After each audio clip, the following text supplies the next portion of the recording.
Bonjour à toutes, bonjour à tous. Merci à Mathieu de m'avoir permis de vous proposer aujourd'hui et de m'avoir donné du galon aussi parce que je ne suis pas encore professeur, mais on peut toujours espérer.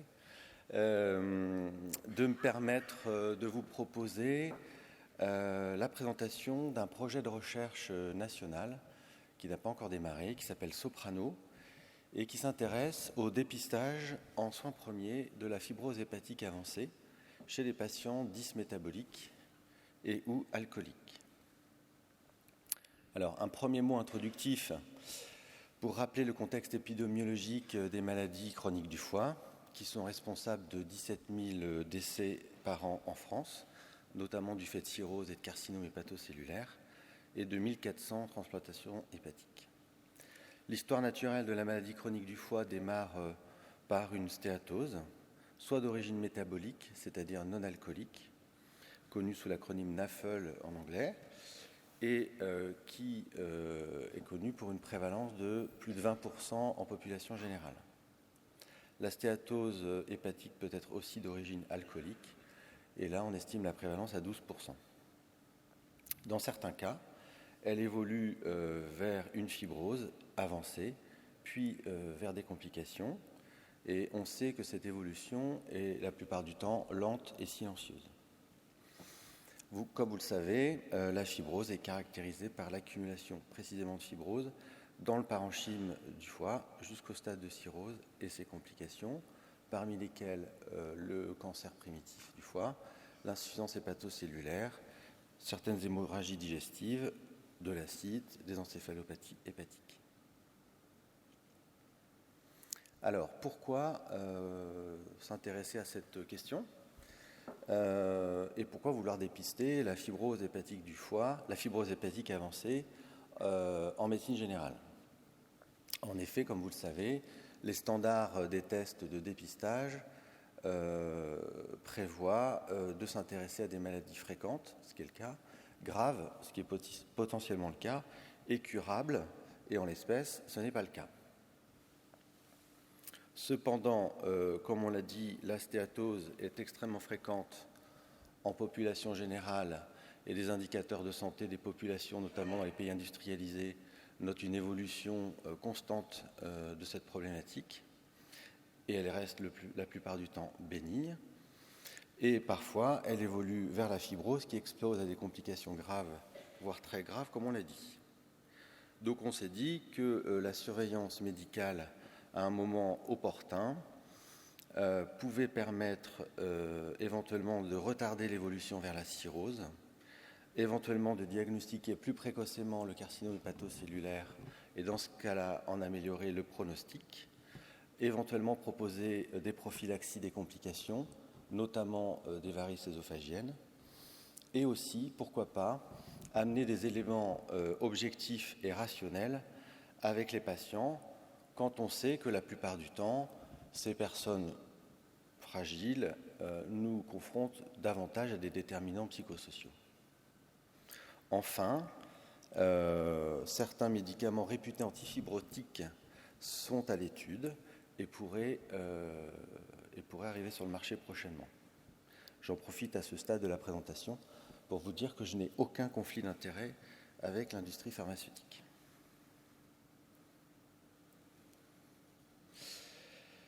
Alors, donc la justification, si vous voulez, scientifique de cette recherche, qui vise à l'élaboration et à l'évaluation, c'est-à-dire à l'estimation de la pertinence d'une nouvelle stratégie de dépistage de fibrose hépatique avancée, s'entend pour rendre plus visible le parcours de soins de ces patients.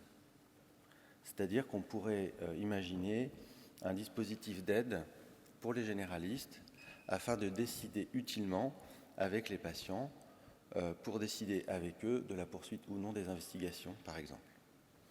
On pourrait aussi ainsi limiter les recours hospitaliers inutiles au stade de la stéatose, puisque dans la plupart des cas, elle est bénigne, et éviter une médicalisation inutile à ce stade, notamment éviter des examens d'imagerie coûteux, voire invasifs, comme la ponction du foie. Enfin, on espère pouvoir améliorer la qualité et l'efficience des soins quand le risque de complications au stade de fibrose avancée augmente beaucoup. Un dernier mot introductif pour rappeler les examens de référence pour le diagnostic de fibrose hépatique avancée. On en compte deux. D'abord, l'élastographie par fibroscan, qui est un examen performant et non invasif, mais qui n'est pas disponible dans tous les centres de soins secondaires. Et la ponction biopsie hépatique, qui reste l'examen de référence par l'étude histologique, mais qui est une technique invasive, douloureuse et risquée. Venons-en maintenant, si vous voulez, à l'étude proprement dite. Il s'agit d'élaborer une procédure de dépistage par un test simple qui pourrait être utile en médecine générale. Ce test, c'est le test e-Lift qui a été mis en place par l'équipe des pathologies du CHU d'Angers, qui est essentiellement un test sanguin de dépistage conçu pour un usage en soins premiers, mais qui pour l'instant n'a pas été utilisé en soins premiers. Ce test a une sensibilité estimée à plus de 80%, mais c'était sur une étude rétrospective de 2000 patients suivis déjà dans un service de CHU. Il permettra, je ne vais pas le détailler, mais simplement vous voyez, pour vous dire en quoi il consiste, en quelques marqueurs biologiques simples de pratique courante qui permettent de calculer un score qui, dans ce cas, permettra l'orientation des patients. L'objectif principal de ce travail sera donc de déterminer la performance de ce test e-Lift, notamment en précisant sa valeur prédictive négative, par comparaison avec une technique validée d'élastométrie par fibroscan. On a actuellement une étude pilote de faisabilité qui démarre la semaine prochaine, j'espère, qui sera proposée en local à une équipe angevine. Le schéma et le déroulement de la recherche est le suivant. En consultation médecine générale, les médecins généralistes incluent les patients sur des critères essentiellement cliniques et une infirmière ou un ARC compétent pratiquera le fibroscan dans le temps d'après la consultation. Et les patients se feront remettre une ordonnance de biologie, comme je vous l'ai montré tout à l'heure, qu'ils iront faire dans leur laboratoire habituel. En cas de test positif, une consultation dédiée, fléchée, est prévue dans les CHU correspondants. Donc, c'est une étude qui implique 4 départements universitaires de médecine générale que je remercie. Je profite de ce moment-là d'ailleurs pour les saluer. Donc il y a Angers, il y a Bordeaux, il y a Rennes et Nancy.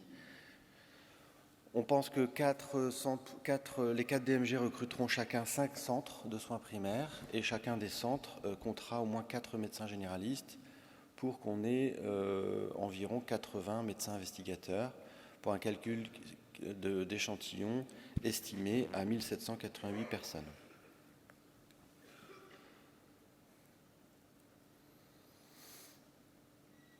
Alors, voilà. Bon, la pertinence du projet de recherche, là, peut s'entendre pour dépister des patients atteints de fibrose avancée du foie et ainsi mieux documenter leur parcours de soins pour ceux qui sont à risque et nous aider à décider de ne pas faire courir de risques inutiles à ceux qui n'en ont pas besoin, notamment ceux qui sont au stade de stéatose, et également tenter de ne pas faire perdre de chance à ceux qui sont à risque de complications.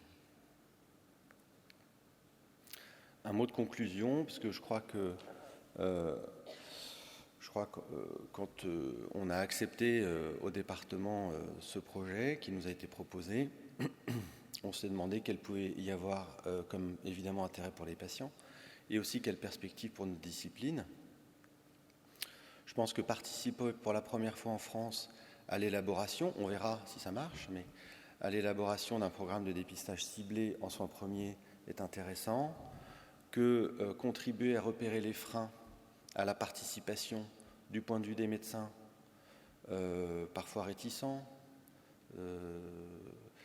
des patients, et puis des problématiques de faisabilité, et également repérer les éléments facilitateurs à la participation à la recherche serait transposable à d'autres situations de pratique préventive, soit de prévention primaire, soit comme ici, de prévention secondaire. Et enfin, on s'est dit que en tout cas de mon point de vue, travailler ensemble avec les autres départements universitaires de médecine générale et avec les correspondants des CHU dans des problématiques de santé fréquentes, nous permettra de nous initier et développer la recherche clinique en médecine générale à grande échelle, notamment dans la perspective aussi de constitution de réseaux d'investigateurs. Je vous remercie pour votre attention.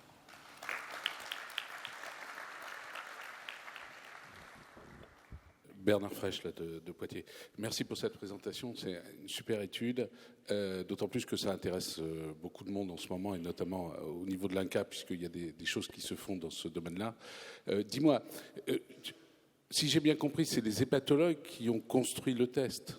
Oui. Hein, c'est ça. Tu sais qu'il existe déjà un test qui s'appelle Fibrosis 4, mais qui n'est appliqué que dans les fibroses secondaires à des infections virales.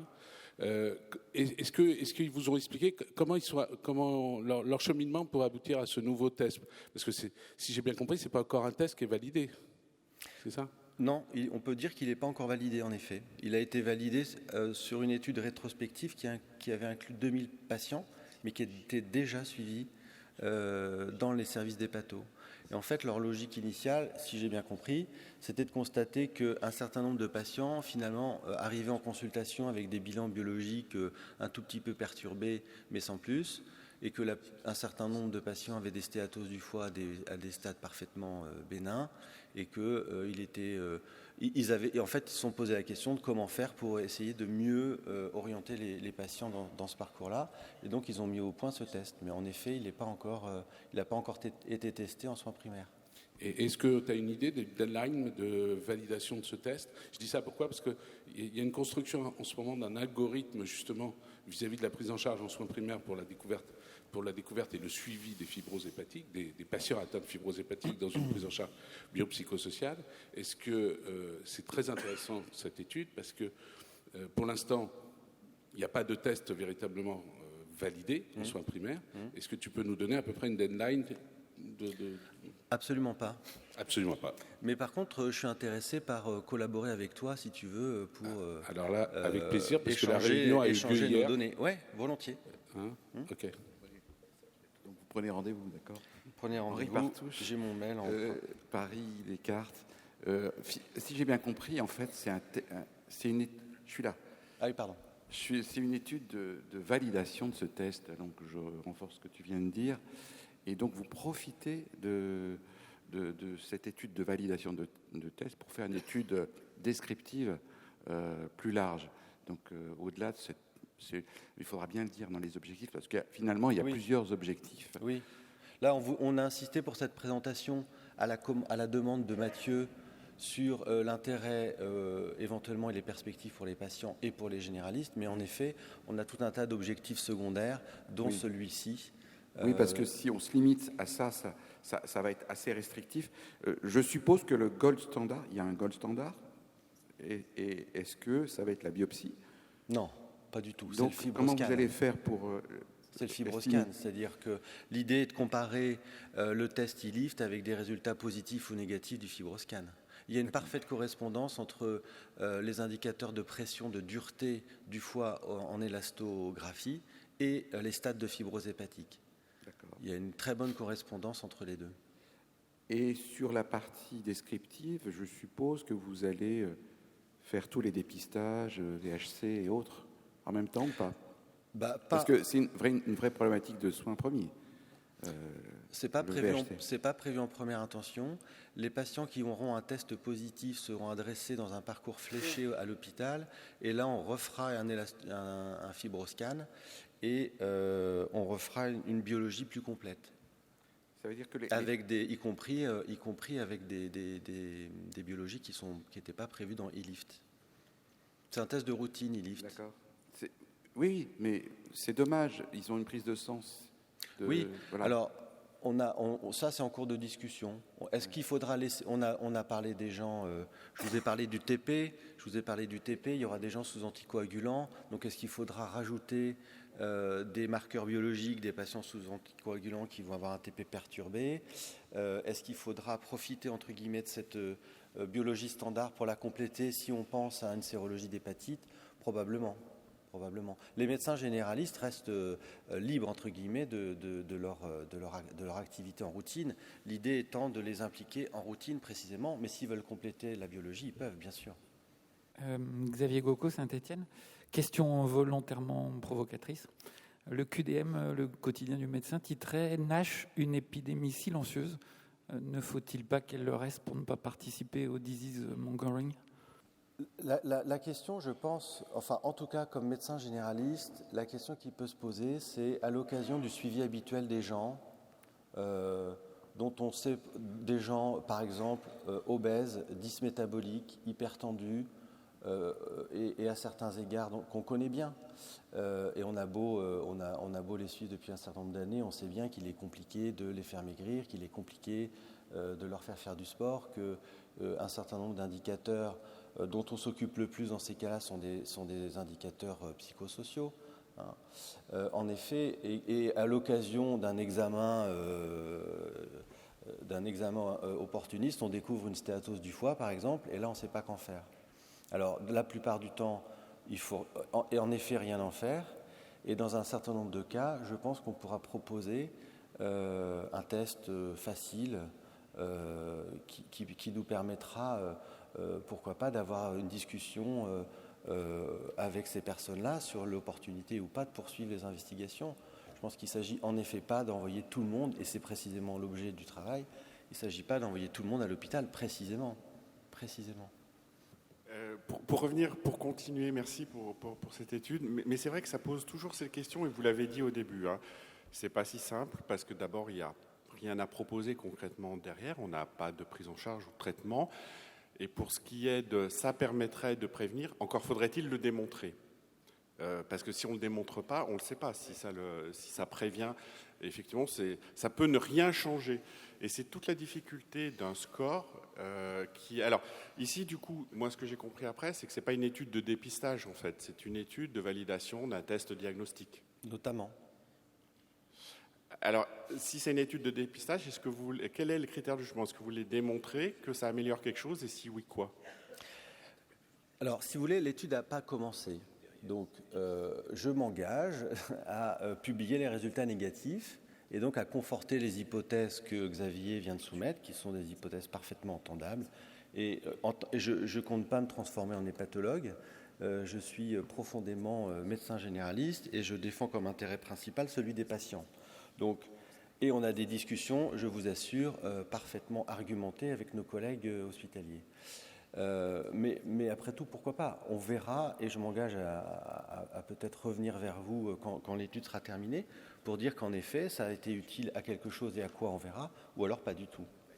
Quand tu dis on ne sait pas à quelle utilité, il y a déjà un truc tout simple qui est de diminuer de manière drastique les consultations chez les hépatologues et l'envoi chez les hépatologues de patients qui peuvent être suivis en soins primaires, et notamment des patients qui ont un taux de fibrose, on va dire modéré, avec un fibrosis 4 inférieur à 2,67, et à ce moment-là, ces patients-là, ils peuvent être suivis en soins primaires, et donc on va dégorger un peu les consultations et les hospitalisations et le coût de ces patients qui n'ont pas besoin forcément d'une hyperspécialisation.